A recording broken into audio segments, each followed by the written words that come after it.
Okay, so today we will study vertical circular motion. Yes, sir. Vertical circular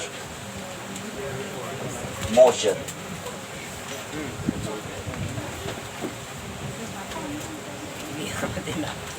इससे पहली वाली class में अपन पढ़े हैं एंगल ऑफ बैंकिंग वाला डेरिवेशन एंड यू सेड कि उसको रिवाइज नहीं कराना है, तो अब आगे बढ़ते डायरेक्ट, है ना। तो वर्टिकल सर्कुलर मोशन में suppose this is there is a string, एक रस्सी है and there is a stone, ये गोल स्टोन, ये रस्सी। Let the radius of the string be r and the mass of the stone be m। अभी पत्थर यहाँ है, ठीक है, हमने एक रस्सी से पत्थर स्टोन को बांधा और नीचे लटका दिया। Now we are going to revolve it in a vertical circle, non uniform circular motion. Vertical circle में अपन इसको घुमाने वाले हैं। तो after some time the string will be at this position and the stone will be at this position. The angular displacement और made by the string will be theta. पहले पत्थर यहाँ था, हमने उसको घुमाया वर्टिकल सर्कल में तो स्टोन यहाँ चला गया। अब इस पोजीशन पर दो फोर्सेस है जो इस स्टोन को बाहर खींच रहे हैं। एक, अच्छा दूसरी बात ये देखो कि ये है वेट, वेट है कि मानता ही नहीं, always vertically downward direction towards the centre of the earth. So weight mg is acting in the vertically downward direction. और हम वेट के दो कंपोनेंट्स बना देंगे, एक ये वाला कंपोनेंट और एक ये वाला। और आपको पता है कंपोनेंट्स क्या होते हैं, दिस इज थीटा, ये भी थीटा हो जाएगा, कॉरेस्पॉन्डिंग एंगल्स। एंड हमको पता है जिधर थीटा होता है उधर ही कॉस थीटा होता है ना। तो this will be mg cos theta. Prove करके बताना है आदित्य? नहीं, कल समझ गए थे, लिख दो डायरेक्टली इधर mg cos theta. Okay, mg cos theta, this will be mg sin theta.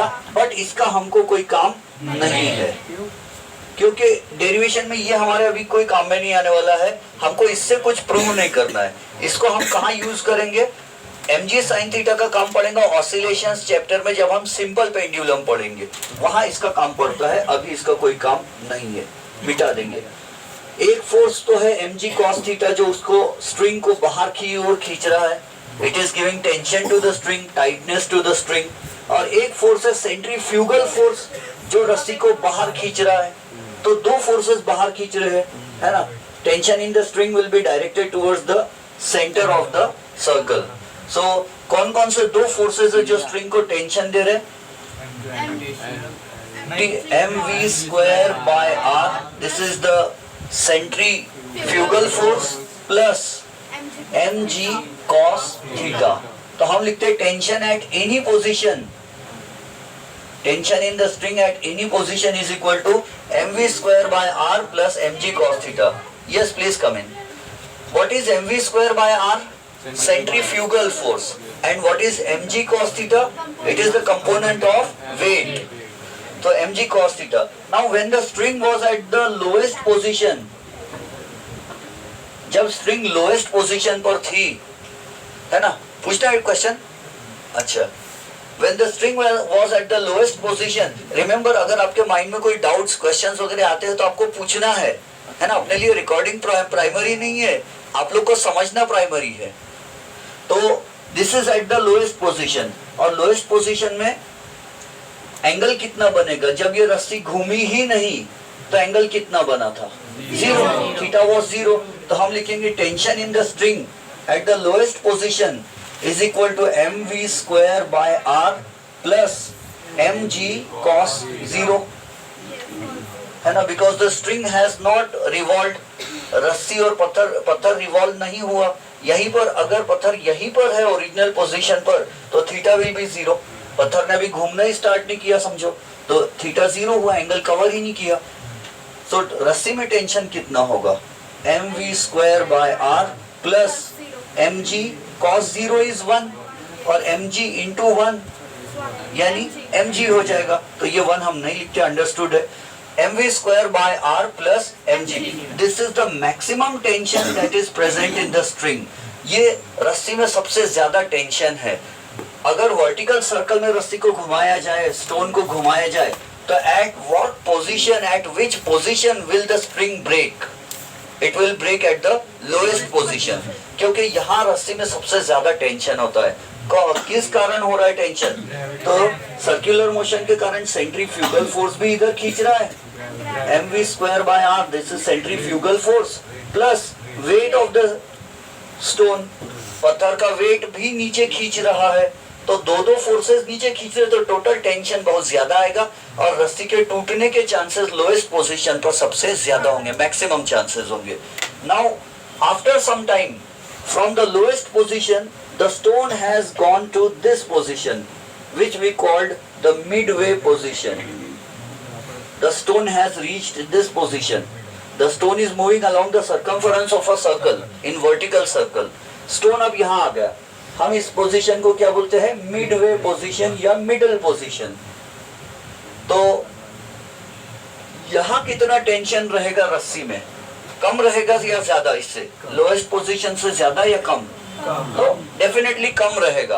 At this position, अच्छा रस्सी ने कितना एंगल कवर कर लिया? Angular displacement of the string has become 90 degrees. पहले स्टोन यहाँ था, अब यहाँ चला गया, तो पत्थर ऐसा घूमा, तो पत्थर के घूमने से बीच में एंगल कितना बना? 90 डिग्रीज. तो टेंशन इन द स्ट्रिंग का फॉर्मूला हमारा क्या है? Tension in the string at middle position is equal to mv square by r plus mg cos theta, and here it will be cos 90 degrees, and we know cos 90 is 0.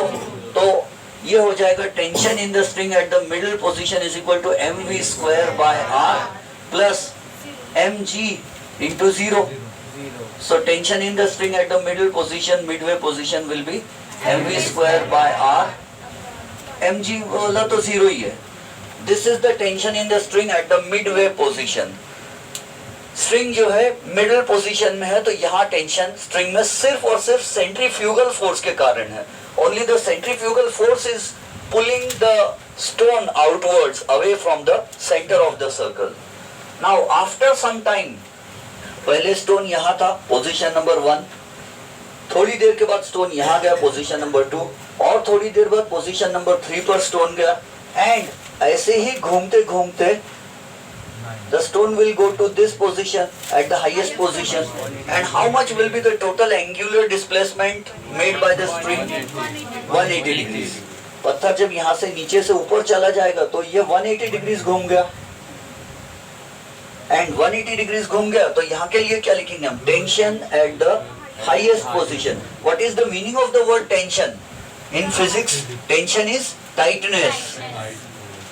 ये word बाद में और आएगा जब हम stationery waves पढ़ेंगे, तो वहाँ गिटार के बारे में आएगा, स्ट्रिंग के बारे में आएगा. सितार, गिटार, वीणा बजाएंगे तो रस्सी टाइट कर दी. आपको पता है कि जितनी स्ट्रिंग टाइट रही, रस्सी टाइट रही, उतना फ्रीक्वेंसी में चेंज आता है वाइब्रेशन में.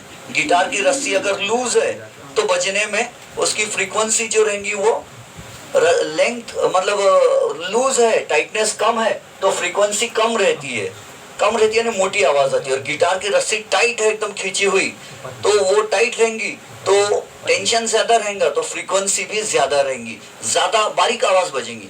लेस फ्रीक्वेंसी यानी मोटी आवाज, और मोर फ्रीक्वेंसी यानी बारीक आवाज. तो गिटार बजाते समय लोग क्या करते हैं मालूम है? रस्सी को टाइट कर देते हैं या लूज कर देते हैं. तो लूज रस्सी को बजाए, एकदम लूज भी नहीं, लूज रस्सी को बजाए तो मोटी आवाज पैदा होती है. एंड अगर टाइट वाली रस्सी को, स्ट्रिंग को बजाया जाए तो इट प्रोड्यूसेस थिन साउंड, बारीक आवाज, लेडीज वाली आवाज जैसी बनती है. ठीक है. Lata Mangeshkar high frequency, Amitabh Bachchan low frequency. अच्छा, अब ये tension at the highest position will be mv square by r plus mg cos 180 degrees. और अपन 11 को पढ़ चुके cos 180 -1. Very good. So it will be mv square by r plus mg into -1. ऐसा लिख लेते ना स्टेप बाय स्टेप, ताकि सब कुछ समझ में आए. mv square by r minus mg. this is the minimum tension in the string, and the tension in the string is minimum at the vertical position, at the vertically highest position. That will be mv square by r minus mg. This is the minimum tension in the string, and this minimum tension is at the highest position, and the maximum tension is at the lowest position. और midway में medium tension होता है, moderate, only because of the centrifugal force. तो ये हो गए 3 फॉर्मूले for tension in the string. Lowest position का tension mv square by r plus mg. Midway position का tension mv square by r only, and highest position का tension will be mv square by r minus mg. ठीक है. और अगर ये पूछा जाए कि what is the difference in tension at the highest and lowest position, उसका डेरिवेशन अपन थोड़ा बाद में करेंगे, रुककर पहले वेलोसिटीज के लिए डिराइव कर लेंगे. सो दिस वाज, इस डेरिवेशन का नाम है tension in the string at the highest, lowest and Midway position during vertical circular motion, है ना. Please close the video.